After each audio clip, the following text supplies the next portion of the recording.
G'day everyone, and welcome back to the channel. Have you ever felt too small for your own massive dreams? Have you ever wondered if a tiny, repetitive habit, something you do every single day when no one is watching, actually has the power to flip the script of your destiny? Today, I want to share a story that feels like magic, but it's rooted in pure grit.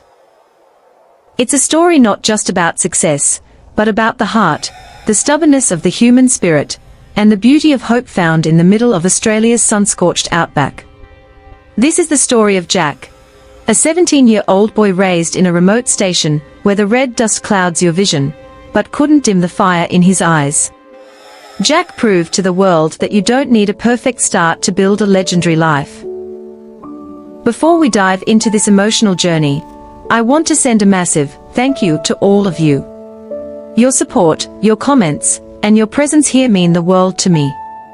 If you enjoy these stories of growth, please consider hitting that subscribe button.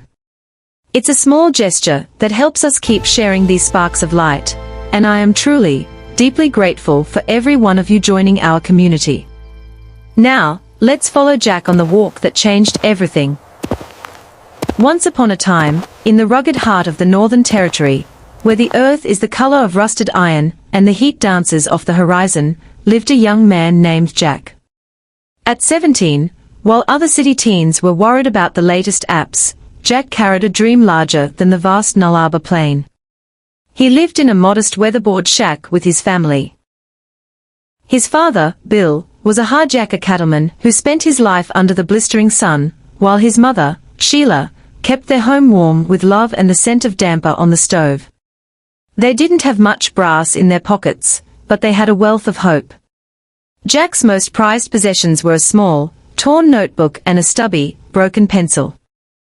Every night, under a southern cross that blazed with a million stars, he would whisper, "One day, I'm going to be something great." In the bush, folks usually believed you were born to the land and you'd die on the land.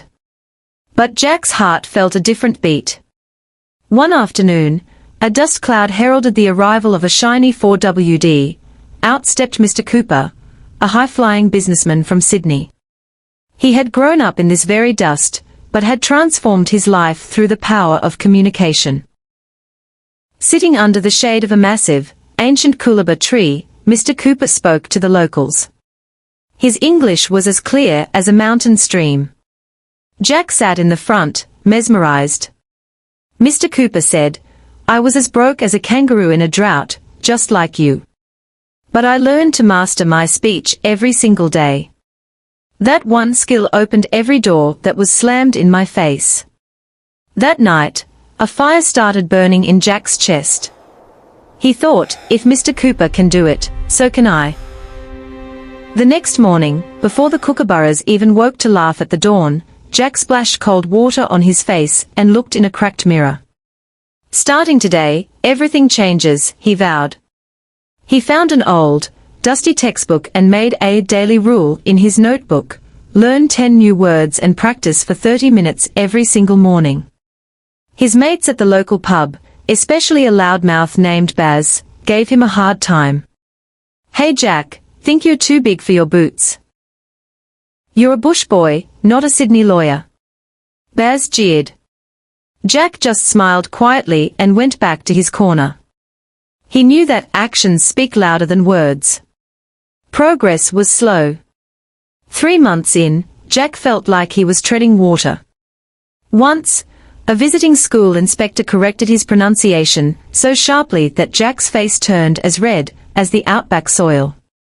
He walked home with a heavy heart and sat under that same coolabah tree. He opened his notebook to a quote he'd written. "Every great person you admire once started from absolute zero." He thought of his father's rough, calloused hands and his mother's silent prayers. "I'm not doing this just for me, I'm doing it for them," he realized.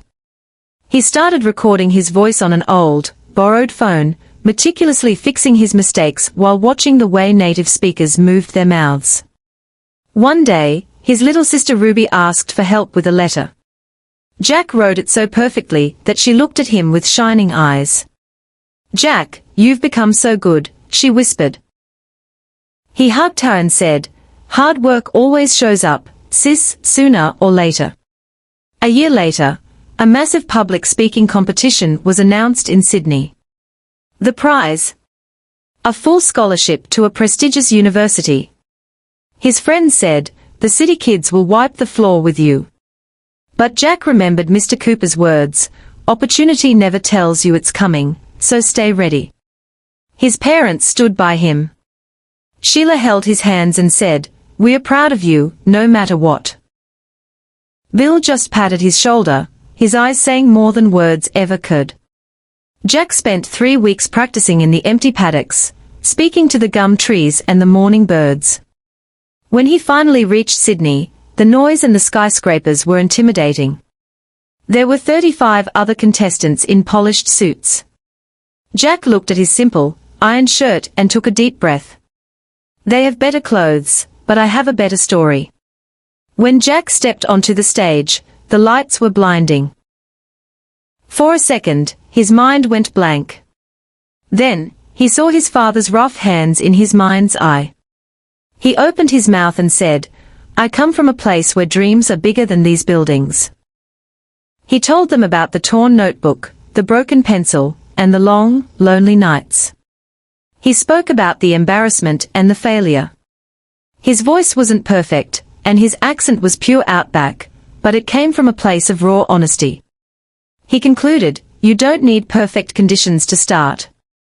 You only need one decision, one habit, and one reason bigger than your fear." The room went dead silent. Then, it erupted. When the chief judge announced, "The winner is Jack," the boy couldn't believe it. He held the trophy, looking at the ceiling lights, and whispered, "Every early morning paid off."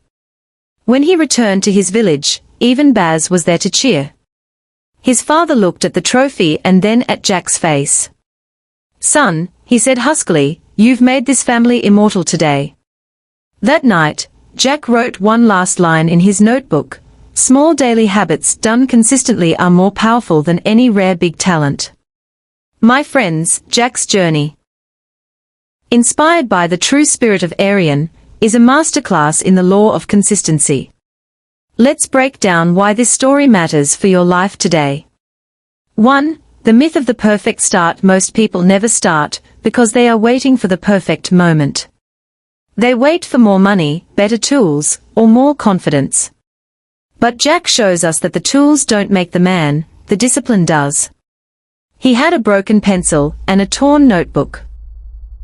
If you are waiting for the stars to align, you will be waiting forever. Start with the broken pencil in your life, whatever that looks like, and start now. 2. The 1% rule. Jack didn't try to master a language in a week. He chose 10 words. This is the 1% better every day philosophy. When you focus on the small, manageable win, you bypass the brain's fear of failure. These tiny drops of effort eventually fill an ocean of capability. What is your 10 words? Is it 10 minutes of exercise? 5 pages of a book? 1 cold call? Do it consistently, and you become unstoppable. 3. Finding your why. When Jack wanted to quit, he didn't think of fame. He thought of his father's tired hands and his mother's hope. Your why must be bigger than your I. When you strive for your family, your community, or a cause greater than yourself, you tap into a reservoir of strength that personal ambition alone can never provide. 4. The power of silence and action. Jack didn't argue with Baz. He didn't waste energy trying to convince the skeptics. He let his results do the talking.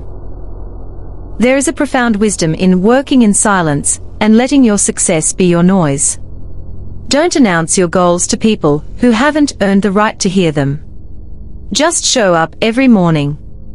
Final thoughts and gratitude. Friends, as we close this chapter today, I want you to look at your own outback.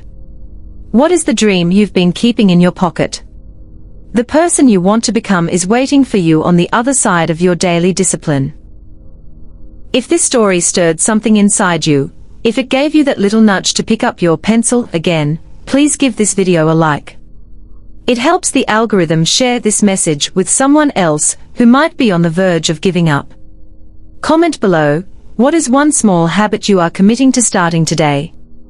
Let's build a thread of commitment right here. I'll be reading and replying, and I can't wait to see what you choose. And if you haven't already, please subscribe to join our family. We aim to bring you these doses of intellectual fuel and heartfelt motivation every week. We are so incredibly grateful for your time, the most precious thing you can give. Go out there, be like Jack, stay gritty, and remember, start small, start today, and never stop. Cheers, and I'll see you in the next one.